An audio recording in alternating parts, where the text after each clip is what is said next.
अस्सलाम वालेकुम। Daily KRK के साथ नाज़रीन, मैं हूं आपका मेज़बान रमज़ान छीना।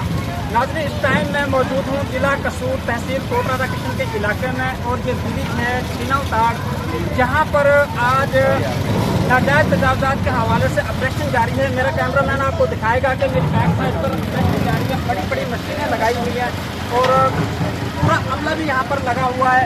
जितने भी लोगों ने अपने नाजायज़ गवर्नमेंट सरकारी जगह अपने कब्जे में ली हुई थी उसको वापस किया जा रहा है। और आज हमारे पास यहाँ पर असिस्टेंट कमिश्नर कोट राधा कृष्ण यहाँ पर मौजूद हैं। हम उनसे बात करेंगे कि इस ऑपरेशन के हवाले से वो क्या कहते हैं। जी अस्सलाम वालेकुम सर, क्या हाल सर? ये ऑपरेशन जारी है, इस हवाले से जी, ये छीना उताड़ का बड़ा एक दरीना मसला था, काफ़ी ज़्यादा इसके ऊपर तजावुज़ात के हवाले से दरख्वास्तें मेरे ऑफिस में आ चुकी थी और ये मामला अदालत सिविल कोर्ट में भी था, उसकी स्टे था। लेकिन रिसेंटली जो हर किस्म के स्टे ऑर्डर वगैरह वो विकेट हो चुके हैं। रेवेन्यू के अमले ने यहाँ पे आके पहले प्रॉपर डिमार्केशन की है, कहीं पे 3 फुट 4 फुट 5 फुट की हद तक भी तजावुज़ पाया जा रहा था, वहाँ पर प्रॉपर निशानात लगाए गए हैं। उसके बाद यहाँ पे ऐलानात भी करवाए गए हैं, लोगों को इंडिविजुअली भी उनकी दुकानों पे आके बताया गया था, यानी कि हर तरह की जो कानूनी तकाज़े थे वो पूरे किए गए हैं। उसके बाद ये ऑपरेशन स्टार्ट किया गया, नोटिस भी लोगों को सर। ये जो ऑपरेशन जारी है, ये इसी लगी हुई है सामने में, इससे तकरीबन कितनी फुट के आते हैं? अब ये इस तरह आपको कोई एक चीज़ बताना कि ये यहाँ से आगे 5 फुट है या 10 फुट है वो मुमकिन नहीं है, क्योंकि मुख्तलिफ़ जगहों पे लोगों ने मुख्तलिफ़ किस्म का तजावुज़ किया। कोई 5 फुट आगे आया, कोई 3 फुट है, कोई 4 फुट है। वो निशानात यहाँ पे लगाए गए थे, उसकी वीडियोज़ भी मौजूद हैं। लोगों को इस बात का बखूबी इल्म है कि उन्होंने कितना कितना तजावुज़ किया हुआ था। नाज़रीन, ये थे असिस्टेंट कमिश्नर कोट राधा कृष्ण, जिनका कहना है कि पहले अमले ने और हमने आवाम को मुतला किया था, इतला दी थी, ऑपरेशन जारी किया जाएगा। जिन लोगों ने नाजायज़ तजावुज़ात के हवाले से ज़मीन को अपने कब्ज़े में लिया हुआ है, जगह को अपने कब्ज़े में लिया हुआ है, उसे खाली कर दिया जाए। अगर खाली नहीं किया गया तो हम पर एतराज़ ना किया जाए। तो हम एक मरतबा फिर दोबारा इस हिसाब से दोबारा सवाल करेंगे ऑपरेशन के हवाले से, वो क्या कहते हैं। सर, ये जो ऑपरेशन जारी है, कुछ ऐसे दुकानें हैं, ऐसे मकान हैं यहाँ पर जो सरकारी खाते में नहीं आते,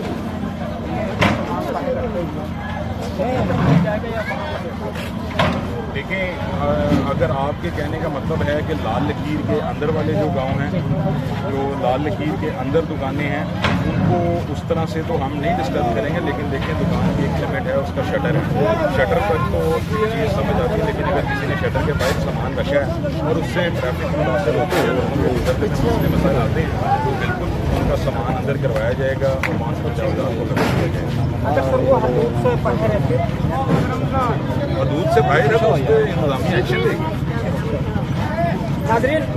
नाज़रीन, असिस्टेंट कमिश्नर कोट राधा कृष्ण का कहना है कि जितना जो भी इसके बाहर जो मेन रोड पर दुकानें हैं, उन्होंने अपना सामान रखे हुए हैं। अगर वो हदूद के अंदर हैं तो उनको अंदर किया जाएगा, क्योंकि कानून के खिलाफ वर्जी बर्दाश्त नहीं करेंगे। जो भी हमारे काम में रुकावट करेगा उनके खिलाफ सख्त से सख्त कानूनी कार्रवाई भी की जाएगी। जी स्टार्ट।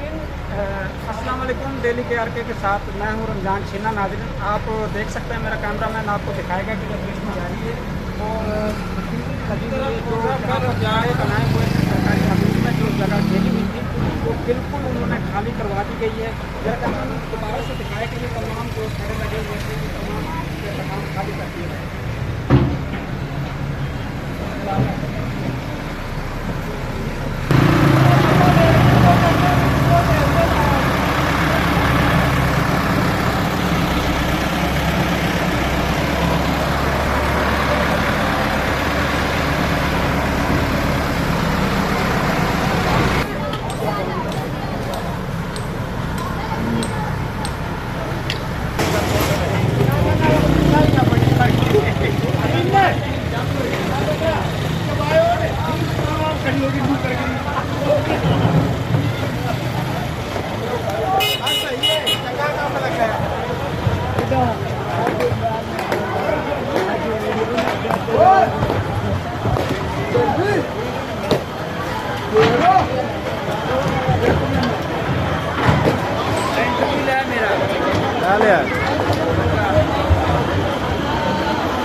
നമ്മുടെ കാറ്റയുടെ കോൾ ഒന്നും സ്റ്റാറ്റസ് വേണ്ടിയോ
देख लो बहुत सी वीडियो नहीं बनाई थी एसी साहब को इजाजत लैके सारा प्रोग्राम करके नहीं कोर्ट आते किसी तो असली इजाजत लैके पूरी सारे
पूरे चैनल का आगे सामने आया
है यार।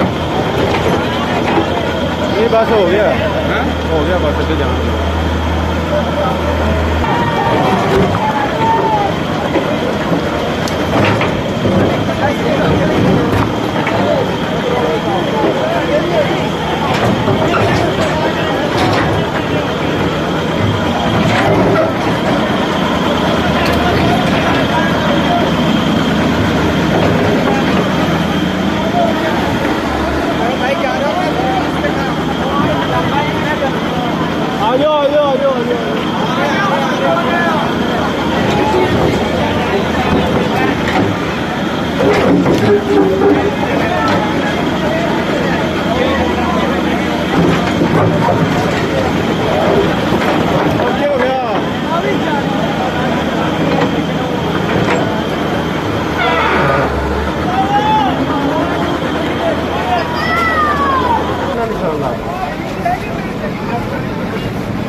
लाइन ला देनी है, लाइन चल पूरा दिखाया। इधर भी ला दो,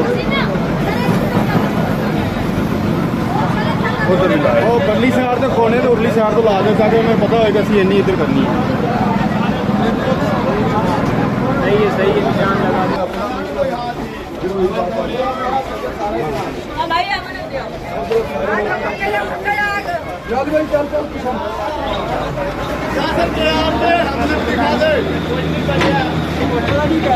नहीं आप चौकड़िया ही काम नहीं नहीं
बराबर हो गया ना, बराबर हो गया ना, बना नहीं सकता। हाँ बराबर करे ऐसे आवेगा तो मोटरसाइकिल खड़ी करे। चाहते है जरा लाल लगा शाम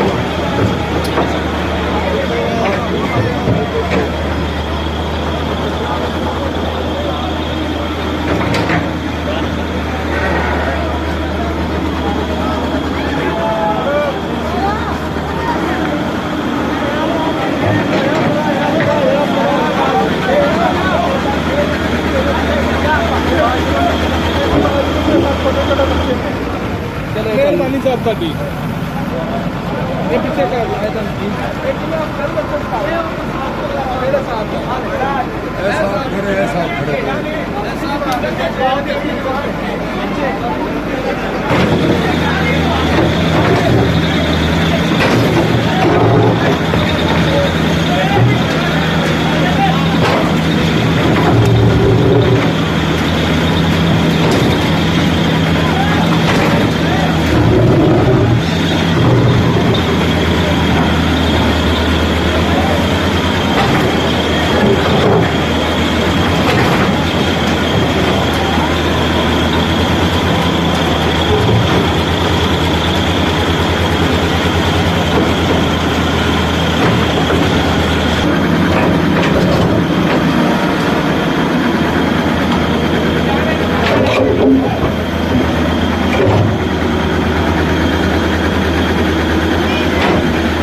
ਕਿੰਨਾ ਹੀ ਆਜੋ ਆਜੋ ਇਹਦੇ ਵਿੱਚੋਂ ਬਰਾਬਰ ਇਹ ਤੇ ਫਿਰ 5-4 ਫੁੱਟ ਜਾ ਰਹੀ ਹੈ। ਹਾਂ ਤਿੰਨ ਦੋ ਤਿੰਨ 14 ਇਹਨਾਂ ਤਿੰਨ ਹਾਂ ਬੁਲਾਓ ਇਹਨਾਂ ਨੂੰ। ਹਾਂ ਮਸਜਿਦ ਦਾ ਯਾਰ ਥੋੜਾ ਸਾਈਡ ਤੇ ਹੋ ਜਾ ਹਵਾ ਲੈਣ ਤੋਂ ਥੋੜੇ ਕਿੱਥੇ ਓਏ ਉਧਰੋਂ ਲਾਇਆ ਉੱਪਰ ਉਹ ਲਾਤਾ ਉਹਨੇ। ਕਾਰਨਰ ਤੇ ਲਾਤੀ ਹੈ। ਹਾਂਜੀ ਲਾਤੀ ਤੇ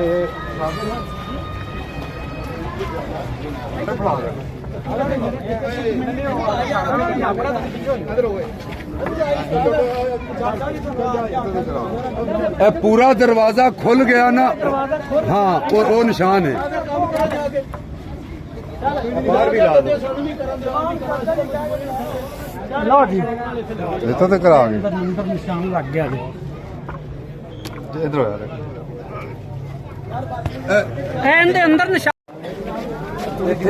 ਅਤੇ ਥੱਲੇ ਹੀ ਲਾ ਦੇ। ਇੱਥੇ ਥੱਲੇ ਲਾਓ। ਆਦੇ ਪੈਰ ਤੋਂ ਮਾਰ ਦੇ ਪੈਰ ਦੇ ਥੱਲੇ ਲਾ ਦੇ ਪੱਥਰ ਲੈ ਇਹ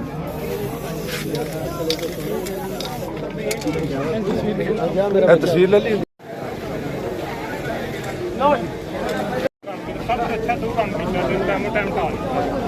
ਪਟਵਾਰੀ ਸਾਹਿਬ ਨਿਸ਼ਾਨ ਦਾ ਹੀ ਕਰ ਦਿਓ।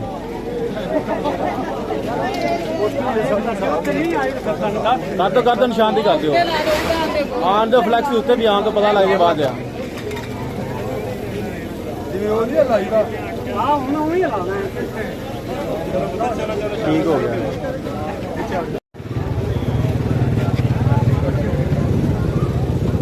ਯਾਰ ਇਹਨੂੰ ਥੋੜਾ ਉਹਦਾ ਕਰ ਲਓ ਕਿਉਂ ਤੰਗ ਕਰਦੇ ਖੁੱਲਾ ਹੋ ਕੇ ਲਾ ਨਿਸ਼ਾਨ ਮਾਰ ਕਰਾ ਕੇ ਇਹਨੂੰ। ਠੀਕ ਹੋ ਗਿਆ।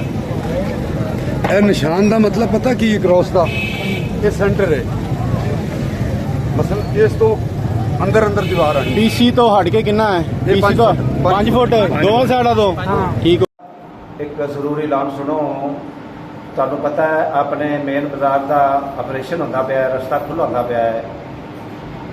ਪੀਸੀ ਤੋਂ 5 ਫੁੱਟ ਚੜ੍ਹਦੇ ਵਾਲੇ ਪਾਸੇ ਤੇ 5 ਫੁੱਟ ਲਹਿੰਦੇ ਵਾਲੇ ਪਾਸੇ ਜਿੱਥੇ ਜਿੱਥੇ ਨਿਸ਼ਾਨੀਆਂ ਲੱਗੀਆਂ ਨੇ ਨਾ, ਉਹ ਬਈ ਮਹਿਕਮਾ 3 ਦਿਨ ਦਾ ਟਾਈਮ ਦਿੰਦਾ ਪਿਆ ਹੈ।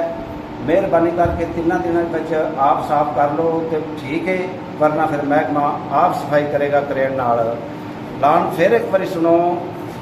ਆਪਣੇ ਪਿੰਡ ਦਾ ਆਪਰੇਸ਼ਨ ਹੁੰਦਾ ਪਿਆ ਹੈ ਤੇ ਮਹਿਕਮੇ ਨੇ ਐਲਾਨ ਕਰਾਇਆ ਹੈ ਵੀ 5 ਫੁੱਟ ਚੜ੍ਹਦੇ ਵਾਲੇ ਪਾਸੇ ਪੀਸੀ ਤੋਂ ਤੇ 5 ਫੁੱਟ ਲਹਿੰਦੇ ਵਾਲੇ ਪਾਸੇ ਜਿੱਥੇ ਜਿੱਥੇ ਨਿਸ਼ਾਨੀਆਂ ਲੱਗੀਆਂ ਨੇ, ਉਹ ਬਈ ਮਿਹਰਬਾਨੀ ਕਰਕੇ ਤੇ ਆਪ 3 ਦਿਨਾਂ ਦੇ ਵਿੱਚ ਉਹਨਾਂ ਦੀ ਸਫਾਈ ਕਰ ਲਓ, ਨਹੀਂ ਤਾਂ ਮਹਿਕਮਾ ਕਰੇਗਾ ਕਰੇਨ ਨਾਲ, ਫਿਰ ਜ਼ਿਆਦਾ ਨੁਕਸਾਨ ਹੋਵੇਗਾ। ਮਿਹਰਬਾਨੀ, ਸ਼ੁਕਰੀਆ। ਐਲਾਨ ਖਤਮ ਹੋਇਆ।